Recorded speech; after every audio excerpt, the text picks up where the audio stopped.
Monsieur le secrétaire général, Secretary Monsieur le General, Président de l'Assemblée générale, President of the General Assembly, Mesdames et Messieurs les Premiers ministres, Prime Ministers, Mesdames et Messieurs les ministres, Ministers, Mesdames et Messieurs, ladies and gentlemen. instruite par son histoire entachée du sang de guerres fratricides, fidèle aux principes qui fondèrent les Nations Unies il y a 80 ans, la France reconnaît comme sacré le droit des peuples à disposer d'eux-mêmes. Parce qu'il n'y a rien de plus précieux pour l'homme que la dignité de se tenir libre et debout sur la terre dans laquelle plongent ses racines. Parce que le priver de ce droit conduit inévitablement au ressentiment, à la violence et à la guerre. C'est ainsi que la France se tint aux côtés du peuple d'Israël, lorsqu'après une longue histoire d'exode et de persécution, il disposa enfin d'une terre, d'un État, et qu'il entra en peuple libre dans la communauté des nations. Et que la France se tint aux côtés d'Israël, en mobilisant sa force diplomatique et militaire chaque fois que son droit à l'existence fut contesté ou menacé. Au nom de la relation millénaire qui lie la France au peuple juif, au nom du droit des peuples à disposer d'eux-mêmes. La France reconnaît ce même droit aux Palestiniennes et aux Palestiniens, celui de disposer de leur propre patrie. Et c'est pourquoi la France considère comme seule alternative au cycle infini de la violence la perspective que ces deux peuples puissent disposer de deux États vivant côte à côte, en paix et en sécurité. Une solution qu'elle soutient avec constance depuis des décennies.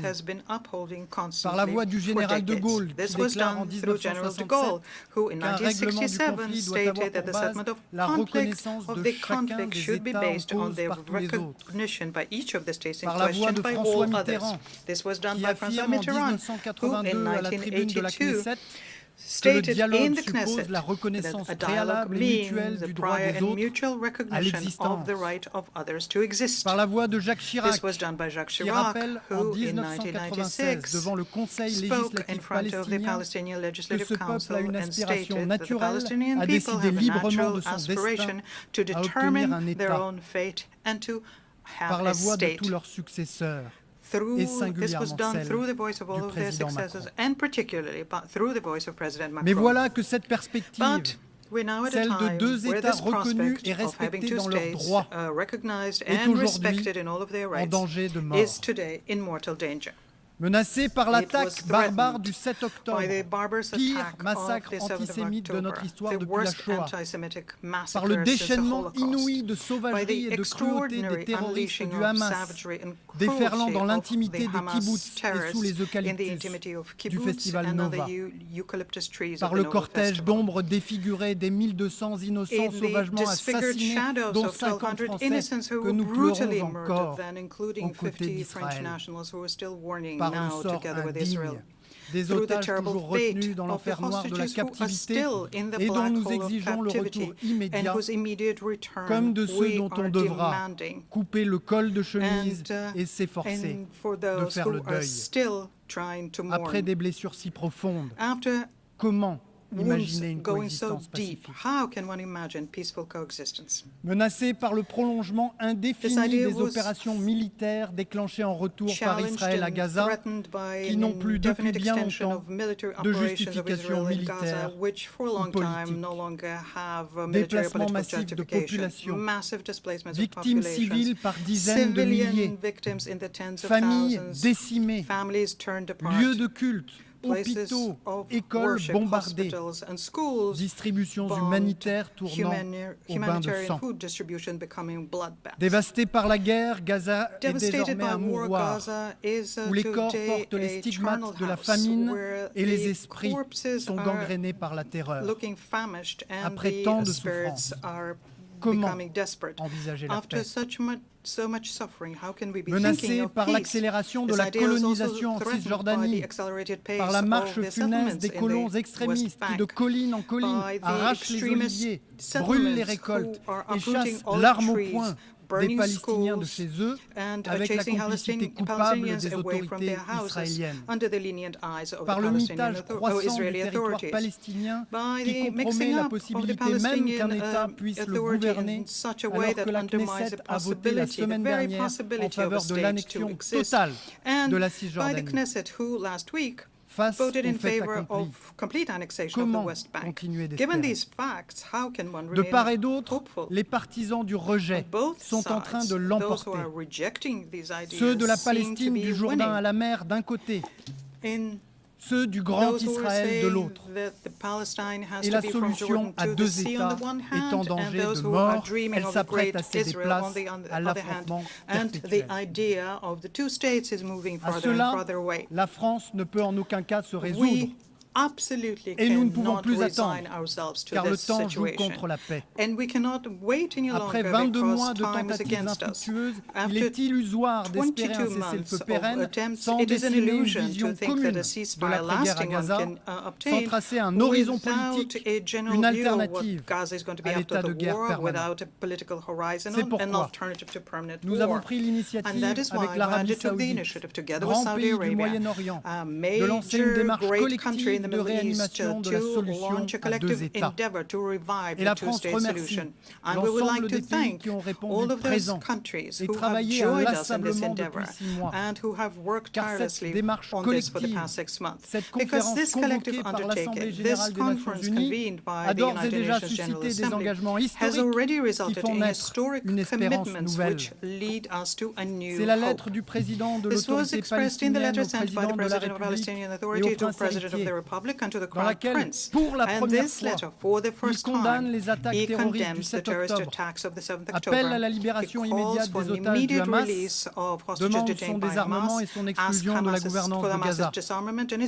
Il confirme la fin des allocations dont bénéficiaient les familles des prisonniers condamnés pour terrorisme, annonce la réforme des manuels scolaires pour en retirer tous les discours de haine, s'engage à organiser des élections présidentielles et législatives en 2026 et assume que l'État palestinien sera démilitarisé.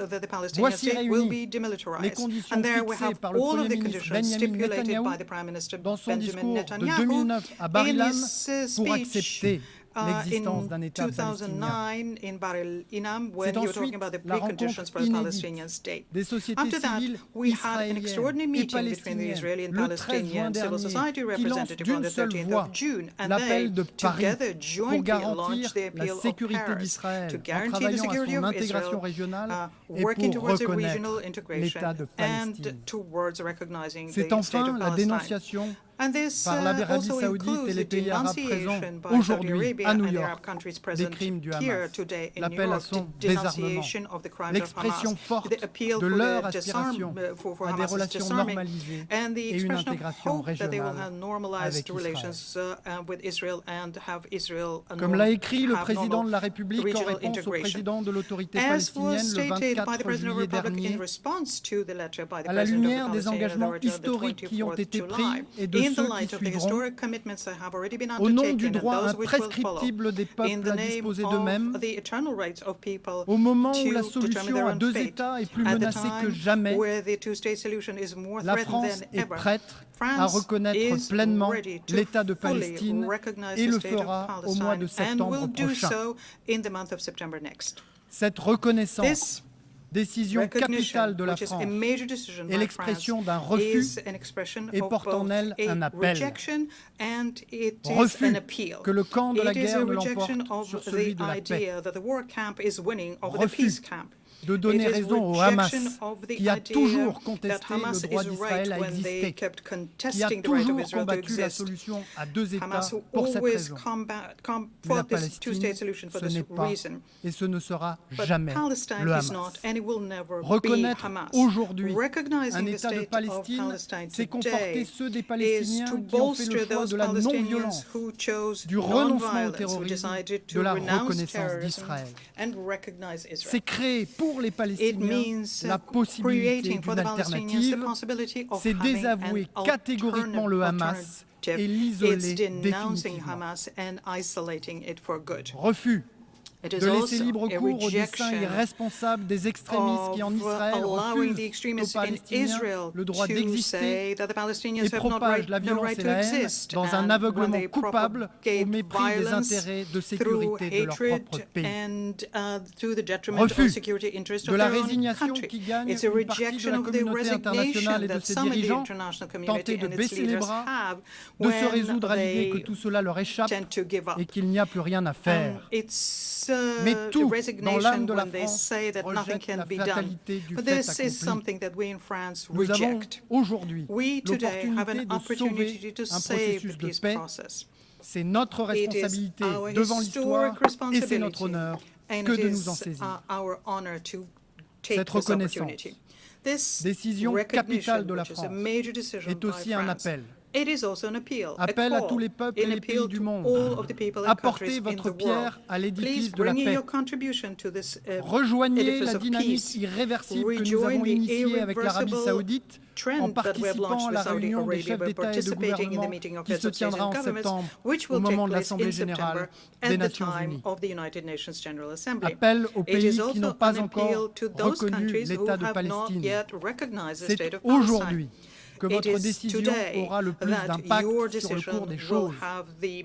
Attendre que le Hamas soit désarmé pour reconnaître un État de Palestine, c'est se mettre soi-même entre les mains du Hamas. Yitzhak Rabin l'avait compris, qu'il combattait le terrorisme comme s'il n'y avait pas de processus de paix et qu'il poursuivait le processus de paix comme s'il n'y avait pas de terrorisme. C'est en reconnaissant aujourd'hui que vous créerez les conditions de l'élimination du Hamas. Appel aux pays arabes et musulmans, couper à la racine le rejet d'Israël qui nourrit l'antisémitisme, l'extrémisme et le terrorisme. Reprenez le chemin de la normalisation avec Israël.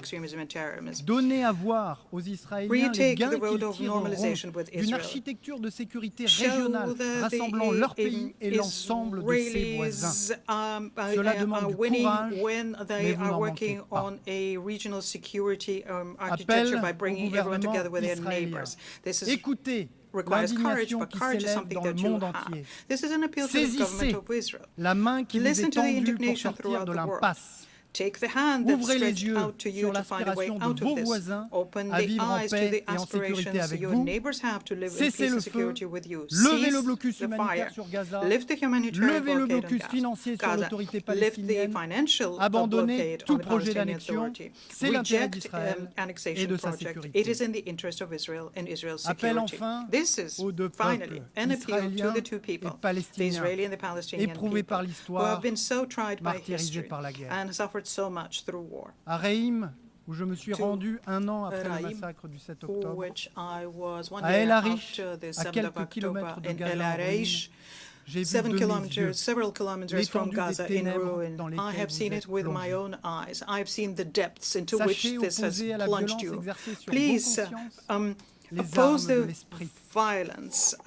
Poursuivez le sillon creusé courageusement par Rabin, Arafat et les artisans de paix qui leur ont succédé. Faites grandir vos enfants à l'écart des haines séculaires et du ressentiment destructeur. Engagez-vous ensemble sur le chemin de crête, entre compromis nécessaires et intransigeance sur l'essentiel qui seul mène à la réconciliation. Consciente de sa responsabilité particulière envers la paix et la sécurité du monde, déterminée à briser la spirale de la violence au Proche-Orient, indifférente aux attaques de ceux qui voudraient l'en dissuader, la France est prête à reconnaître pleinement l'État de Palestine et le fera au mois de septembre prochain. Pour que ce nous, entre les peuples de la région, une alliance nouvelle fondée sur la justice, la reconnaissance mutuelle et l'humanité partagée. Pour que se referme le chapitre terrible de la guerre et que s'ouvre enfin celui tant attendu de la paix.